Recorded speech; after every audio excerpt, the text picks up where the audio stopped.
Le temps que tout le monde s'installe convenablement devant son écran, j'en profite pour vous dire que ce ciné-mini est un épisode particulier qui m'a demandé beaucoup de travail et de réécriture, car, comme d'habitude avec mes vidéos, j'ai mis beaucoup de ma personne, de mes affects et de ma philosophie. Et cette vidéo-ci touche à un sujet pas très marrant qui me hante absolument tous les jours. J'espère donc que le format ne vous rebutera pas trop et je vous invite vraiment à la regarder jusqu'au bout. Cette vidéo a été réalisée avec l'aide de mes fidèles acolytes que sont Vianney et Glitchbrain. Je remercie également le matérialiste qui m'a autorisé à utiliser quelques extraits d'une de ses vidéos dont je donnerai le titre en générique pour ne pas spoiler mon sujet. Et enfin, je remercie également J Stylesman pour son aide précieuse concernant certains effets visuels. Sa chaîne est notée en description. Un grand merci à lui. Il est notamment à l'origine de ce compteur de viewers absolument pas en temps réel.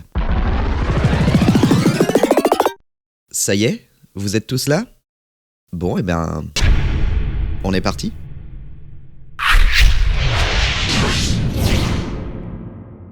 Bonjour à vous qui regardez cette vidéo intitulée « Le meilleur film d'animation de tous les temps ». Le quoi? Le quoi? Le meilleur film d'animation de tous les temps!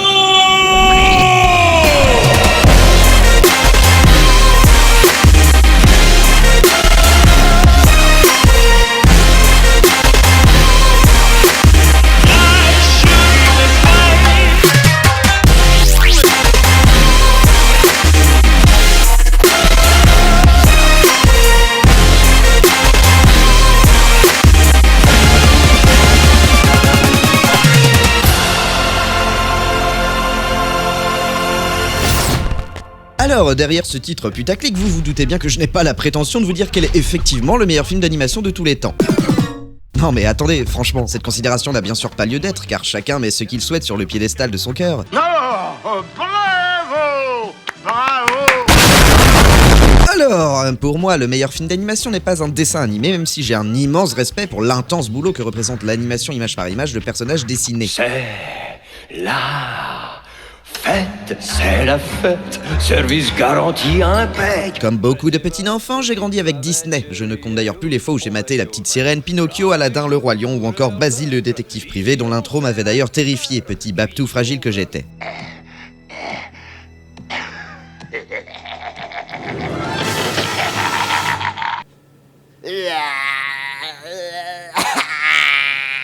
Pour moi, le meilleur film d'animation n'est pas non plus du stop motion de figurines ou de personnages en pâte à modeler, même si Wallace et Gromit, Kubo ou Ma vie de courgette sont des films qui m'ont vraiment marqué pour différentes raisons et que je vous recommanderais volontiers. Pour de vrai, là, en fait.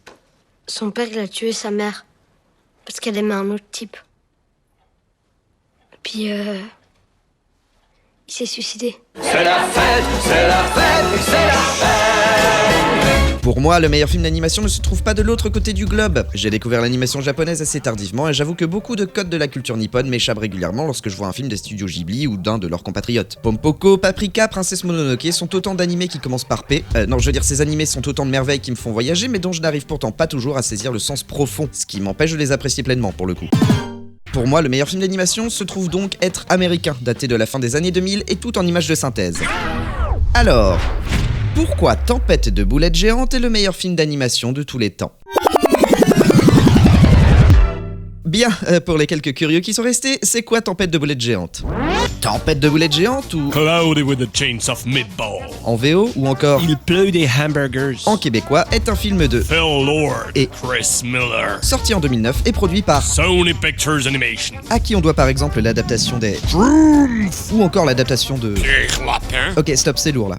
Je disais donc que Sony Pictures Animations est connu pour avoir produit des films comme Les Schtroumpfs, Pierre Lapin ou Le Monde Secret des Emojis. Ok, bon, j'avoue, ça commence mal. D'ailleurs, je profite qu'il ne reste que 2 viewers à me regarder pour vous dire que même si je vais éviter les spoilers, je vais être obligé d'en faire un ou deux quand même pour illustrer mon propos. Ok, bon, j'ai plus le droit à l'erreur du coup, alors... putain. Alors de quoi ça parle, Tempête de boulettes géantes? L'instant résumé.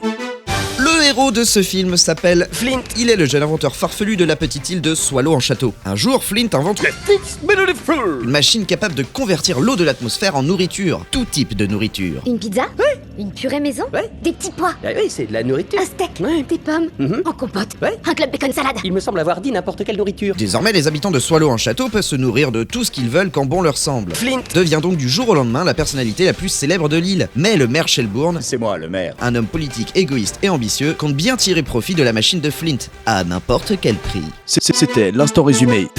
Vous me connaissez, moi, j'aime bien rire. Je suis un fervent défenseur de l'humour absurde, qui ne veut rien dire en tant que tel, mais qui tombe à point nommé et de manière si inattendue qu'il déclenche le rire. Je vous ai dit tout à l'heure que j'avais grandi avec Disney, mais ce ne sont évidemment pas les seuls dessins animés de mon enfance. Bon ok, Batman la série animée n'est peut-être pas très absurde, quoique... Une petite bombe pour le compte Gotham. À toi, Nitro. Mais j'ai aussi été bercé de manière frénétique et incontrôlée par les cartoons de Warner Bros. Et un peu plus tard par les nouvelles aventures de Lucky Luke et Oggy et les cafards.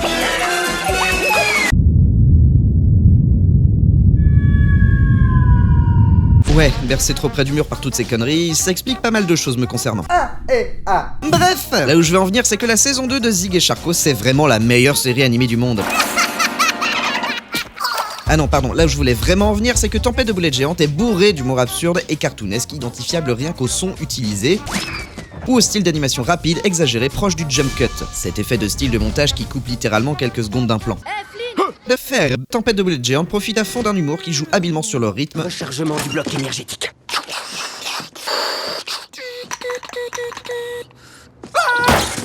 La parodie, les vannes en arrière-plan, ou le simple non-sens.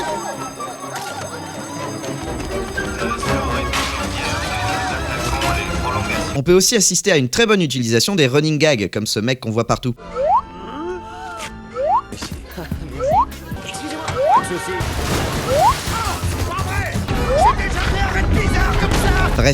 Bref, un humour empreint de ces comédies géniales, comme Y a-t-il un pilote dans l'avion par exemple. Vous lui parlerez pendant les manœuvres d'approche et sans vous arrêter jusqu'à l'atterrissage. Et ce ton donné à Tempête de boulettes géantes nous est annoncé dès les premières secondes avant même de débuter le film en tant que tel. D'ailleurs, la deuxième constante de ce long métrage vous est également rapidement montrée après seulement quelques secondes d'intro. Attention, c'est trop mignon!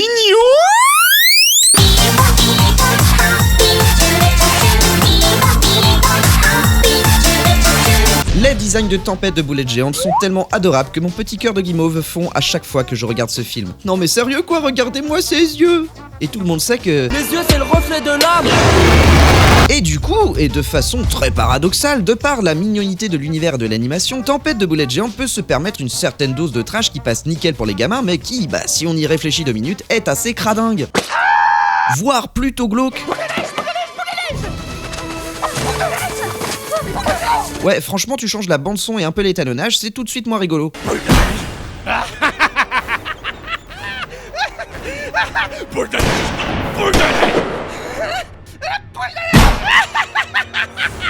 Et c'est vraiment ça que je trouve génial dans la forme de ce film, tout est impeccablement bien dosé comme une bonne recette de cuisine. Les vannes sont parfois discrètes, parfois bien bourrines, mais tout est suffisamment bien dosé pour que ça ne devienne jamais lourd et que le plat proposé soit parfait en termes d'humour.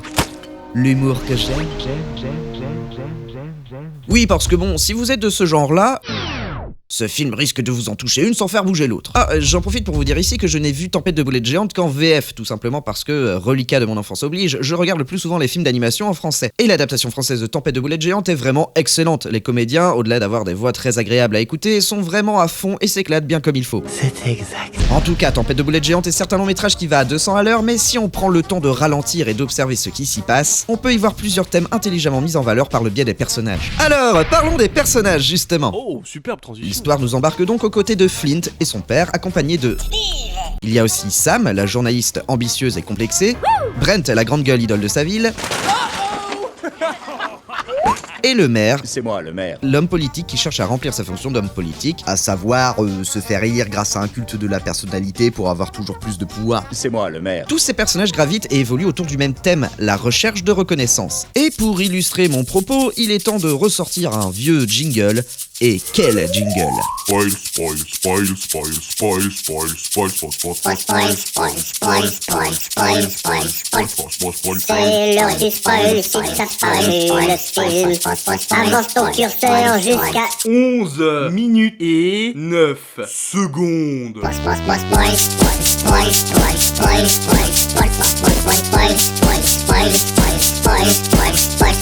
Donc, disais-je, tous ces personnages gravitent et évoluent autour du même thème, la recherche de reconnaissance. Brent cherche la reconnaissance des citoyens pour son ego et se rendra finalement compte qu'il doit la mériter par ses actes. Le maire cherche la reconnaissance du peuple pour le pouvoir. Il restera avide et égoïste jusqu'à la fin, devenant une parodie de lui-même en mangeant le bateau qui est censé le sauver. Et bon appétit.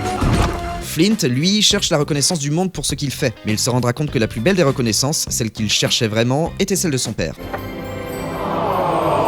La relation entre Flint et son père est d'ailleurs très joliment construite autour de tabous, de gênes, d'incompréhension générationnelle. Les non-dits bienveillants finiront d'ailleurs par être éventés grâce à une autre invention de Flint, la boucle est bouclée. Et Sam, quant à elle, cherche la reconnaissance de ses pairs et du monde pour ce qu'elle est et ce qu'elle est capable d'accomplir. Flint sera d'ailleurs le premier à le faire et à lui donner confiance en elle. Ah d'ailleurs, je fais une petite parenthèse sur l'histoire d'amour, parce que oui, oh surprise, il y a une histoire d'amour dans ce film d'animation familiale. Tempête de boulettes géantes nous construit une relation amoureuse que je trouve plutôt réussie, notamment avec la scène du baiser qui est en contre-pied total avec un autre film d'animation sur la bouffe, Ratatouille, dans lequel on assiste à un baiser non consenti. Allez, la fonce là, ouais, continue sinon on va te gazer la gueule là, mon pote, tu continues. Tourne en accrochant la sienne, vas-y, ouais. Tu lui mets la main sur la fesse là, ouais. Oh, tu chopes la molaire du fond, ouais. Oh, tu sais, putain, tu l'as pécho. T'es bon, t'es un champion. Là, ce n'est pas le cas. C'est une blague?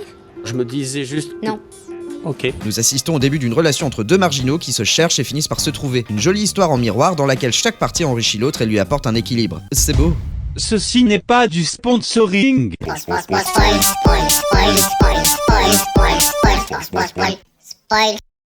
Et là on touche le point pivot de cette chronique, ce qui me fait placer Tempête de boulettes géantes par-dessus tous les autres films d'animation du monde, c'est sa réflexion anthropologique et environnementale.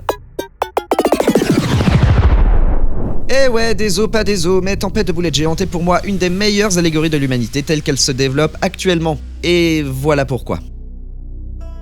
Si vous avez vu mon premier ciné-mini sur Dans la brume, vous vous êtes certainement rendu compte de mon manque de foi concernant un futur radieux. Eh bien, Tempête de boulettes géantes vous montre exactement pourquoi les 7 milliards d'êtres humains que nous sommes en 2019 ne peuvent pas continuer à vivre comme nous le faisons actuellement. Parce qu'au bout d'un moment...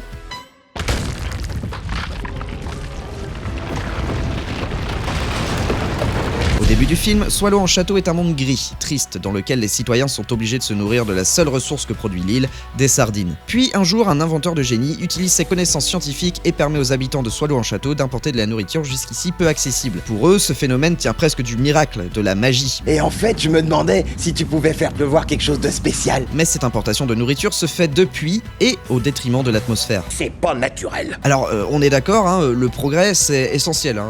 On a réussi à contenir des maladies mortelles, à développer notre confort, à rendre de plus en plus efficace la manière de se nourrir. Nous vivons plus vieux qu'avant dans une opulence incroyable dont nous n'avons pas vraiment conscience. Enfin bon, si on a la chance d'être né du bon côté du globe en tout cas. Hey, ils ont trouvé le vaccin contre le sida. Il suffit simplement de vous injecter tout votre argent. Wouhou!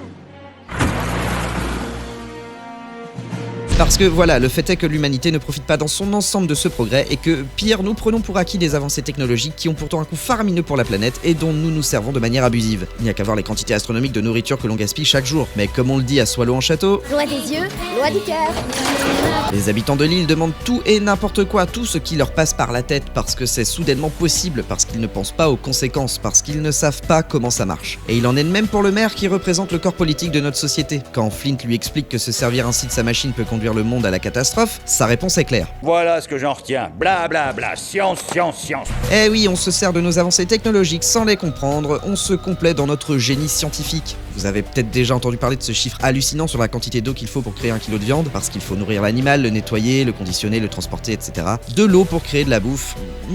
Ça me rappelle quelque chose. L'eau entre par le sommet et un ouragan de nourriture sort par le bas. Eh oui, c'est ça, tel Flint et son...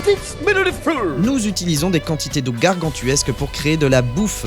Mais tel Flint et les habitants de Swallow en château, nous n'avons pas pris assez de recul par rapport à tout ce luxe. Sauf que... Eh oui, la nature nous renvoie dans la tronche nos excès en plus d'en subir elle-même les conséquences. Et comment réagit le monde face à cette catastrophe? Oh, Sam, hey, on adore le cyclone derrière, mais vous, on dirait une grosse tête. Et donc, l'aspect un peu trash du film dont je vous parlais tout à l'heure ne se retrouve pas que dans l'humour, il est tout autant présent dans son allégorie. Tempête de boulettes géantes nous met littéralement le nez dans notre connerie, dans notre surconsommation de bouffe et de ressources. Si on creuse un peu, on ne voit plus seulement des petits personnages rigolos en prise avec une tempête de nourriture cataclysmique, mais bien notre propre reflet de citoyen complètement hypnotisé par toute cette opulence facile d'accès en apparence, mais qui ne l'est effectivement qu'en apparence.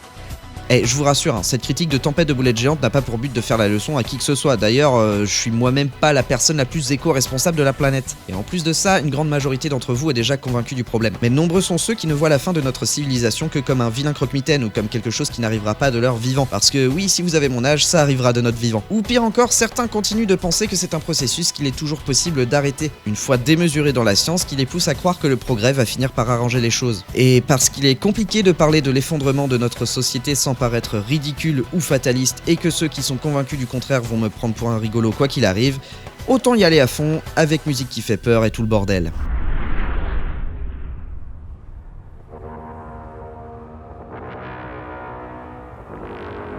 Il est très compliqué de parler de ce genre de problématique sans passer pour un illuminé ou pour une espèce de redneck survivaliste au raisonnement douteux et haineux envers son prochain. Et j'estime pourtant être à milieu de ces types de personnes. Je ne suis pas un expert en quoi que ce soit, j'essaie de m'informer avec le maximum de recul et de prudence, même s'il m'arrive de me faire avoir comme tout le monde. Bref, je fais au mieux pour rester le plus objectif possible et comprendre ce monde qui a de plus en plus de mal à tourner rond, et ce n'est pas pour autant que je pense que la Terre est plate. Cela dit, au moment où je vous parle, voici mes certitudes. Le dérèglement climatique n'est depuis longtemps plus une hypothèse, c'est une évidence aussi certaine que le fait que cette boule va tomber. Pourquoi vous l'avez rattrapée? Parce qu'elle allait tomber. Vous êtes certain? Ouais. Il suffit de prendre le temps de regarder autour de nous, d'écouter la communauté scientifique, de regarder les informations actuelles, mais aussi celles d'il y a 20 ans, cette époque où Mickey 3D nous chantait « Il faut que tu respires ». Et depuis 20 ans, rien n'a changé. Obsolescence programmée, gaspillage, dérèglement climatique, pollution des sols et des océans. Cela fait 20 ans que j'entends « Il faut changer nos habitudes d'ici les 20 prochaines années ». Ne nous voilons donc pas la face, c'est trop tard. Le processus est enclenché et inarrêtable à notre niveau. À l'échelle planétaire, ce bouleversement est d'une rapidité déconcertante. À notre échelle, ce changement est trop lent pour que l'on puisse vraiment en saisir l'ampleur. D'où certains sceptiques qui ne voient pas ou ne veulent pas voir ce qui nous arrive sur le coin de la figure. Ceci, lié à de nombreux autres mécanismes psychologiques, économiques et sociétaux, fait que le sursaut écologiste que certains attendent ne se produira pas. Et même s'il se produisait, de toute manière, il serait trop timide pour arrêter quoi que ce soit. Les systèmes politiques et industriels des pays développés sont trop verrouillés pour pouvoir espérer des changements radicaux et rapides, d'autant plus que nous, citoyens, sommes bien trop dépendants de nos envies et attachés à notre mode de vie consumériste pour espérer changer la tendance avec force et conviction. Et parfois nous n'avons juste pas le choix de nous y complaire en travaillant dans des métiers vides de sens uniquement pour pouvoir nous nourrir. Car on ne changera pas notre mode de vie de nous-mêmes, les catastrophes climatiques s'en chargeront pour nous. Et comme d'habitude, nous nous adapterons, en laissant quelques-uns, ou plutôt beaucoup cette fois, derrière nous. Encore une fois, ce n'est que ma manière de voir les choses, mais de nombreux indices tendent à cette réalité. Et en prendre vraiment conscience, remettre en cause ses envies et ses rêves, être prêt à le faire, à se faire arracher ses aspirations et son avenir aussi violemment quand on n'est pas prêt, ça fait mal. Et on peut facilement tomber dans le déni ou détourner le regard. Mais si nous acceptons de mettre notre ego de côté en ne regardant que les faits objectifs, nous aurons plus de chances de prendre conscience du problème pour mieux y faire face, voire minimiser son impact. Avec beaucoup de chance. Car non, je ne suis pas en train de dire que parce qu'on ne pourra pas éviter de se prendre le mur, il ne faut rien faire, bien au contraire. Il nous reste encore notre bonne volonté. Personnellement, j'essaie autant que possible de changer mes habitudes de consommation. J'essaie de vivre de sorte de causer un impact minimal sur la nature. C'est loin d'être évident et j'ai encore beaucoup de progrès à faire. Mais je le fais pour avoir bonne conscience, pour me dire, au moins, j'aurais fait mon possible. Cela englobe tout un tas de pratiques, allant du plus basique comme mes habitudes alimentaires, à mes petits caprices de citoyens de pays riches comme « Dois-je m'amuser à créer cette vidéo compte tenu du coût énergétique qu'il faut pour la produire ?» C'est à chacun de se poser les bonnes questions. Et tout le monde n'a pas forcément la possibilité de changer drastiquement son mode de vie, parce qu'il est clair que le monde industriel et politique ne nous aide pas vraiment à évoluer dans le bon sens dans ce domaine-là. À toujours chercher la croissance qui ne peut pourtant pas être infinie, ils sont même la plus grande partie du problème. Mais il est tout de même rassurant de constater que, dans cette grande industrie dont le cinéma fait partie, il restera toujours des artistes, des individus qui veulent nous faire rire, réfléchir, comprendre, voire même agir. Non, le cinéma n'est pas qu'une industrie, c'est aussi un art. Un art qui, comme d'autres, essaie parfois, par des manières détournées et poétiques, de nous prévenir des risques et des dangers à venir. Oui, même si des dessins animés familiaux comme Tempête de boulettes géantes ont été créés pour générer avant tout de l'argent, de par les personnes qui les ont créés, ces longs métrages ont aussi en eux des philosophies et des discours qui participent à faire bouger les mentalités. Tempête de boulettes géantes nous rappelle qu'il ne faut pas avoir peur du changement mais se préparer intelligemment pour y faire face. Et que, quoi qu'il en soit, et quoi qu'il arrive, même dans les moments les plus graves, il nous restera toujours le rire, l'humour et surtout l'amour pour nous aider à supporter l'effondrement. Tempête de boulettes géantes fait partie de ces films d'animation qui parlent aux enfants et interpellent les adultes. D'ici 2050, le réchauffement de la planète va créer 250 millions de réfugiés climatiques. 20,9 degrés en moyenne aujourd'hui sur tout le territoire, c'est un record jamais atteint en février. Les causes de cet effondrement, la pollution, le manque de ressources et la surpopulation. Avec des températures 6 degrés au-dessus des moyennes de saison, nous consommons en plus l'équivalent de 3 centrales nucléaires. Regardez longtemps, il n'y a aucune vie dessus, il n'y a rien. Le plastique est partout. Le taux de produits toxiques a tué la vie du fleuve à cet endroit. Les incendies qui font des dégâts au Portugal. La catastrophe est donc en marche selon les experts. La planète est à l'aube d'une 6e extinction de masse.